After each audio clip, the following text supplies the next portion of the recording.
Cogs242 asks, why does the made an indie game trait give the 10 health hero bonus? Hard determination. Making a game requires determination, but it doesn't necessarily make one healthier. That is true. Crunching on a game definitely, it kind of varies. Certainly my worst crunch that I ever did was on Kung Fu Panda 2.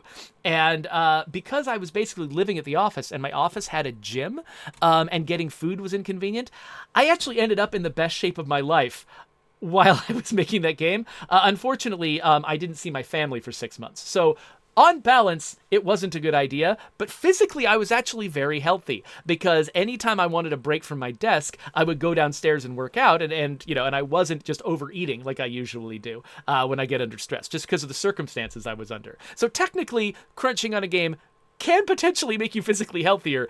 Just, it's not good for your life in any other way.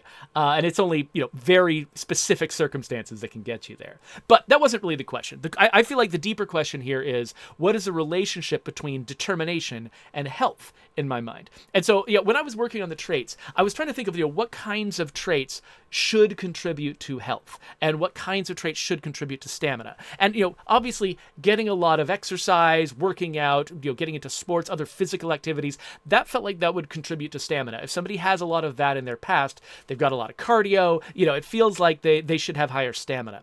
Health was a different story though, because really in real life, we don't have health bars, right? Like there isn't like just a certain aggregate amount of damage that you can take as a person that sort of, when you add it up, that results in your immediate death. Damage to a real human body is very specific. A particular organ is damaged. A particular bad thing is going on in your body that can eventually lead everything to shut down. And so it can't really be represented by a bar.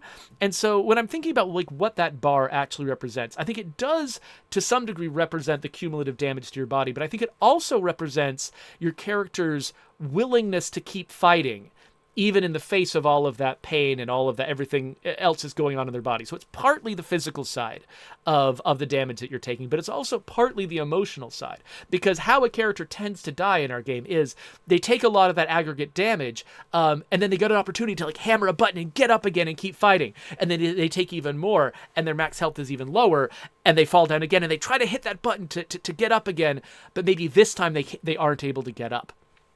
Because they just took too much damage.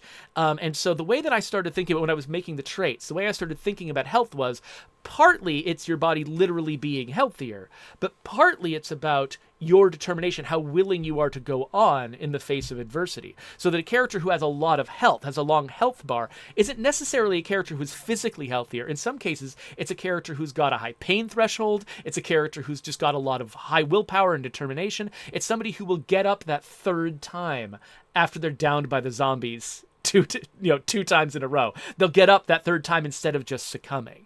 And so that's why the hard determination hero bonus has to do with health. That's why, a lot of, traits that seem to indicate a character has really strong willpower or really believes in themselves or something like that, those will have health bonuses on them. And now my phone is buzzing at me and I need to, it's just spam. But there you go. So that's sort of my overall explanation, Cogs, for why I've linked those things. Is because that's how I was thinking about health in order to justify it. Because, honestly, things like, I eat right every day doesn't mean you can take more damage in combat, right? Like real things that really improve your health in real life are not necessarily the same things that mean you can get thwacked by a zombie a certain number of times and keep standing. Those are kind of two different things. And so, if I only went with things that are actually healthy in the way we use that term day to day. We're not talking about video games, just talking about what is healthy for you, what is not healthy for you. That's a different list of stuff than what actually would make your health bar longer in a video game. So I tried to branch out, include that, but also include other things, and hopefully it would. And honestly, health bonuses are among the more valuable things you can offer the player. The things that make a trait feel cool is if it gives you a health bonus. And so I wanted to broaden the number of different stories I could tell about a character that give the player that really obviously valuable benefit. So they'll value the traits, but still get to experience a lot of different traits that imply different things about who the character is. So, yeah, Lock and See says, I always saw health in games as more of your pain tolerance and not necessarily your health. Yeah, so I think we're about on the same page about that. Oh, and hey, look at that. I just got a notification for my meeting that's coming up, so I should wrap this up. I just did a bunch of questions all in a row, and I'm sure I'll do more, and that next one is going to go there. So click on that, and I'm going to wander off into the distance.